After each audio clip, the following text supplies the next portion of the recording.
बदलापुर गांव में हरिया खेतों में मजदूरी किया करता था। वो सुबह सुबह उठकर गंगाराम के खेत पहुंच जाता था। गंगाराम गांव के सबसे नेक और सीधे साधे इंसानों में से एक था। जो भी उसके खेत पर काम करता, गंगाराम उन्हें सिर्फ पैसे ही नहीं बल्कि सीजन की ताजी सब्जियां भी देता था। गंगाराम ने अंतिम सांस ले ली थी। पूरा गांव शोक में डूब गया। गंगाराम का बेटा मुन्ना, जो शहर में पढ़ाई करता था, तुरंत गांव पहुंचा। अगले दिन उसने खेत पर काम करने वाले सभी मजदूरों को बुलाया। सबके चेहरे पर उम्मीद थी कि शायद मालिक की तरह वही अपनापन मिलेगा, लेकिन मुन्ना का चेहरा बिल्कुल गंभीर था। सुनो भाइयों, मैंने तुम सबको इसलिए बुलाया है क्योंकि एक जरूरी बात कहनी है। पिताजी अब रहे नहीं और मैं खेत नहीं संभाल सकता। मुझे खेत की कोई जरूरत नहीं है, ना ही मैं इसे चलाना चाहता हूँ। साहब, आप कैसी बात कर रहे हो? मालिक तो हमारा बहुत ख्याल रखा करते थे। अगर हम खेत पर काम नहीं करेंगे तो खाएंगे क्या? हमारे पास और कोई रोजगार नहीं है। देखो भाई, पिताजी को खेत का काम आता था इसलिए वो संभाल लेते थे। मुझे खेती किसानी में बिल्कुल दिलचस्पी नहीं है। मैं पढ़ा लिखा हूं, शहर वापस जाना है। मैं खेत का काम बंद करना चाहता हूं। कल से कोई भी खेत पे मत आना और अपना अपना रास्ता देख लेना। साहब, इतने सालों से हम इसी खेत पर काम कर रहे हैं। अगर काम ही छीन लेंगे तो हमारे बच्चों का पेट कैसे भरेगा? मैं पिताजी नहीं हूं। मैंने फैसला कर लिया है। मैं खेत बेचना चाहता हूं या बंद रखना चाहता हूं, यह मेरा हक है। अब तुम सब लोग जा सकते हो। धीरे धीरे मजदूर एक एक करके उठे और घर की ओर चल पड़े। हरिया भारी कदमों से अपने घर पहुंचा। क्या बात है हरिया, आज तुम इतनी जल्दी घर आ गए? सब ठीक तो है? कुछ ठीक नहीं है मल्टी। अब खेत पर काम ही नहीं रहा। सेठ जी के जाने के बाद मुन्ना भैया ने सबको काम से निकाल दिया। क्या? ऐसा कैसे कर सकता है वो? तुम मजदूरों ने तो सालों से उसके बाप का खेत संभाला है। बेटा है, खेत उसका है, जो चाहे कर सकता है। बोला कि उसे खेती किसानी में दिलचस्पी नहीं। कह दिया कि कल से कोई भी खेत पर मत आना। तो अब क्या करोगे हरिया? इतनी ठंड में कोई दूसरा काम भी कहाँ मिलेगा? घर में अनाज तो है नहीं, बच्चों का क्या होगा? हरिया कुछ देर चुप रहा, फिर गहरी सांस लेकर बोला, यही सोच रहा था। इस गांव में अब काम की कोई उम्मीद नहीं है। शायद दूसरे गांव जाना पड़ेगा। वहीं जाकर कोई मजदूरी, कोई काम काज देख लूंगा। तुम इतनी दूर काम पर जाओगे? रोज आना जाना भी कैसे करोगे? और अगर वहीं रहना पड़ा तो हम कैसे रहेंगे? भगवान ने एक रास्ता बंद किया है तो दूसरा भी खोल देगा। तुम चिंता मत करो, मैं मेहनत करूंगा, कहीं ना कहीं काम जरूर मिल जाएगा। हम भूखे नहीं मरेंगे। तुम्हारे बिना घर खाली सा लगेगा, लेकिन अगर यही सही है तो जाना पड़ेगा। मैं भी हिम्मत रखूंगी। धीरे धीरे दोनों नींद में डूब गए, लेकिन रात ने घर के अंदर बेचैनी छोड़ रखी थी। सुबह की ठंडी हवा चुभन जैसी लग रही थी। हरिया दूसरे गांव में चला गया। हे भगवान, इस गांव में तो ठंड और भी ज्यादा है। वो कांपते हुए चाय वाले की छोटी दुकान पर पहुंचा। अरे भाई, जरा एक गरम चाय लगा देना। ठंड से हाथ पैर सुन्न हो गए हैं। चाय वाला मुस्कुराते हुए बोला, तुम भी यहाँ काम की तलाश में आए हो क्या? हाँ भाई, लेकिन तुम्हें कैसा पता चल गया? अरे यहाँ तो रोज ही दूसरे गांव के लोग आते हैं।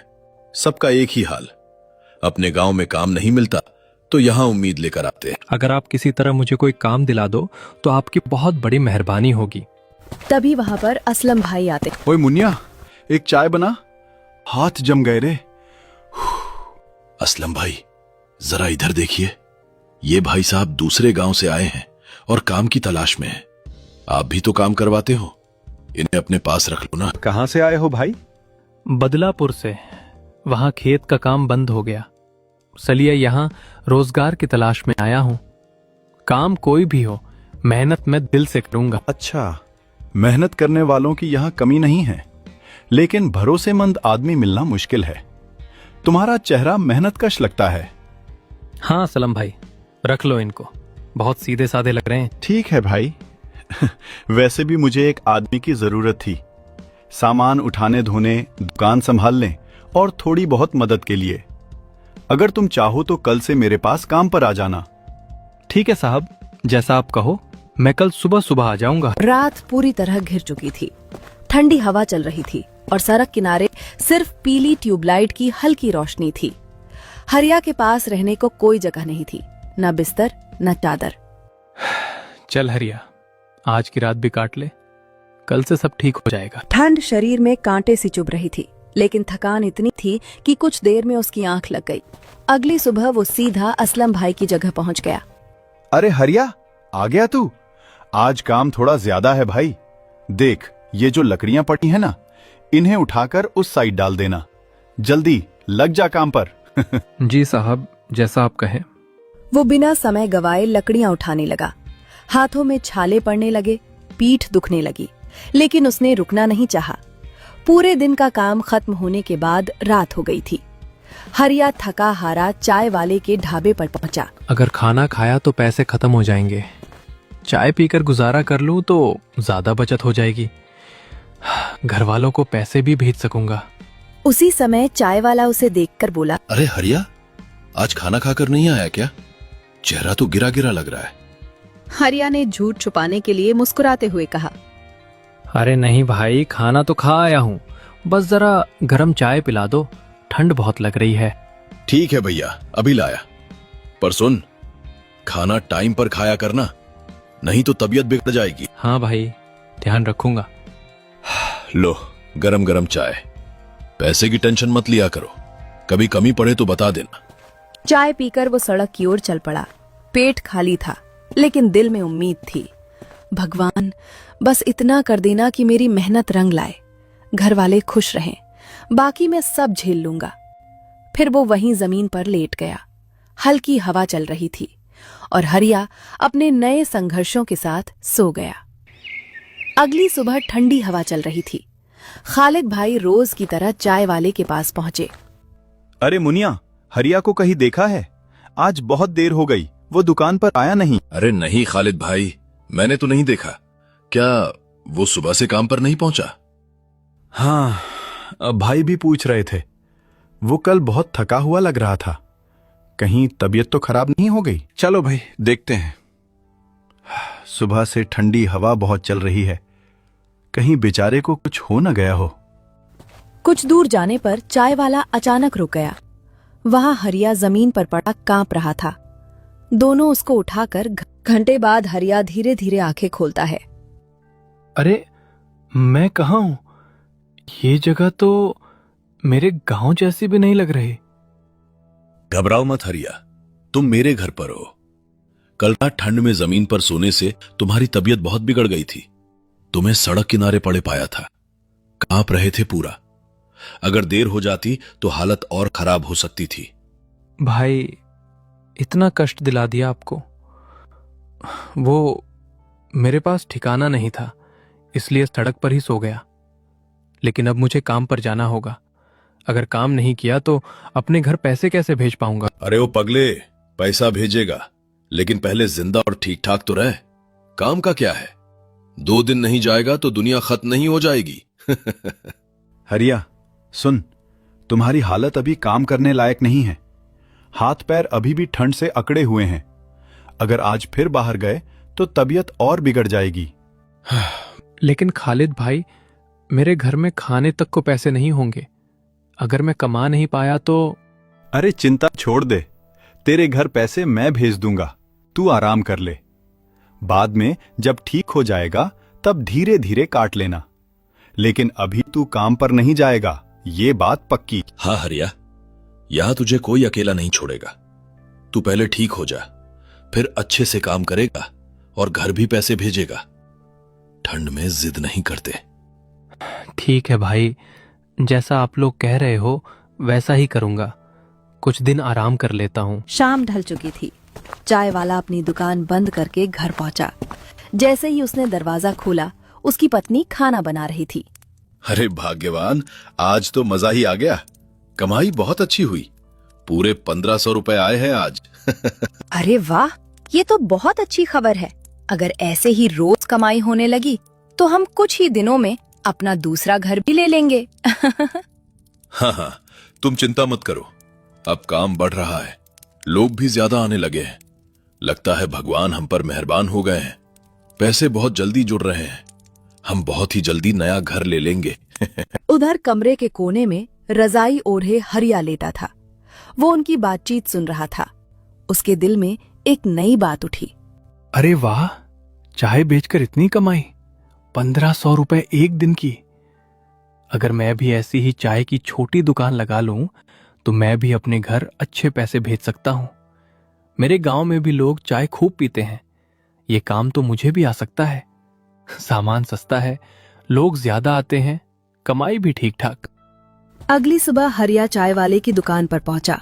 हरिया धीरे से बोला, अरे भाई, जरा एक बात पूछनी थी। अरे पूछो हरिया, क्या बात है?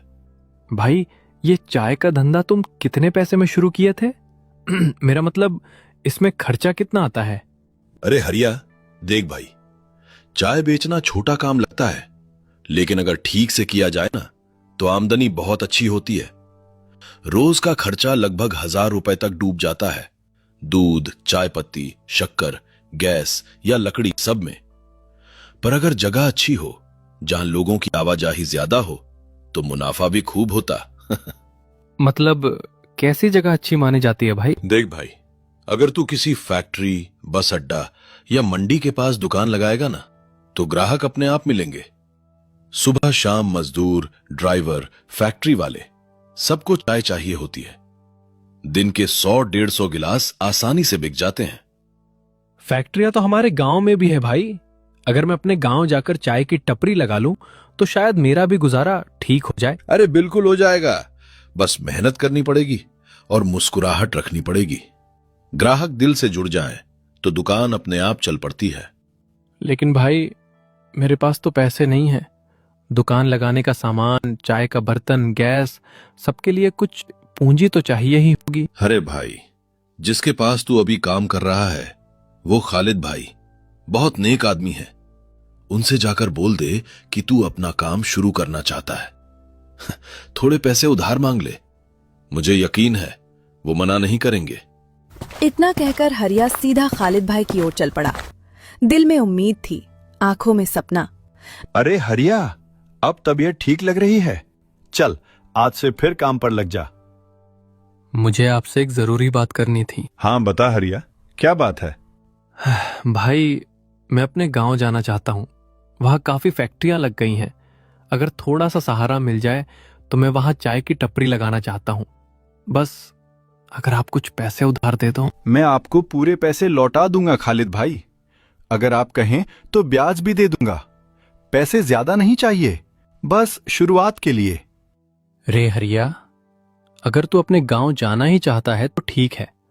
अपनी बीवी बच्चों के पास रहेगा, यही सबसे बड़ी कमाई है। पर खालिद भाई, पैसे मैं दे दूंगा, लेकिन एक बात साफ समझ ले, मुझे कोई ब्याज नहीं चाहिए। जितने पैसे लें उतने ही वापस कर देना, और जब मन करे तब लौटा देना। सामान ले लेना और दुकान सही जगह लगाना।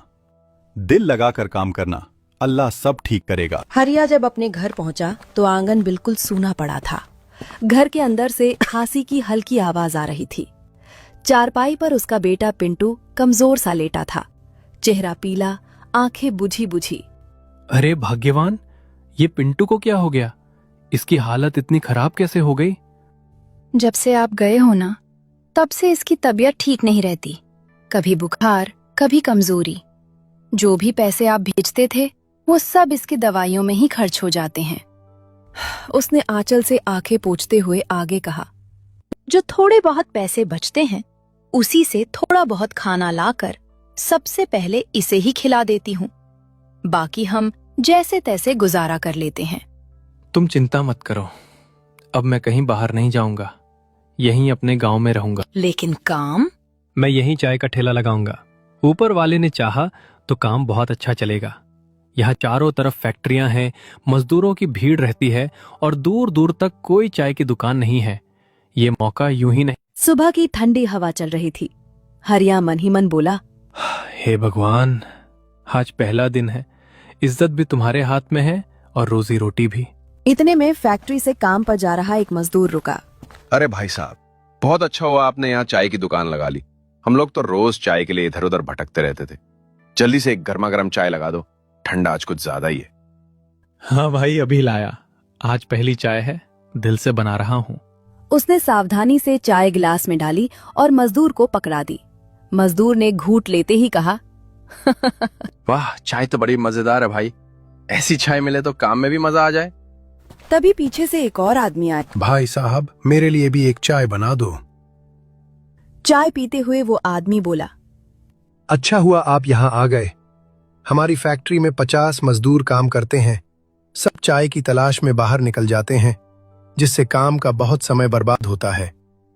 अगर तुम रोज मेरी फैक्ट्री में 50 कप चाय का इंतजाम कर दो तो मुझे बहुत खुशी होगी। मजदूरों को भी सुविधा मिलेगी और काम भी समय पर चलेगा। साहब, अगर आप भरोसा कर रहे हैं तो मैं भी पूरी जिम्मेदारी से काम करूंगा। आप चिंता मत कीजिए, मैं रोज समय पर आपकी फैक्ट्री में 50 चाय भिजवा दिया करूंगा। धीरे धीरे एक एक करके हरिया की चाय की टपरी की पहचान बढ़ने लगी। पहले जहां दिन में गिने चुने लोग आते थे, अब सुबह से शाम तक भीड़ लगी रहती थी। हरिया ये सब देखकर मन ही मन बहुत खुश रहता था। चाय बनाते हुए उसके चेहरे पर एक अलग ही संतोष झलकता था।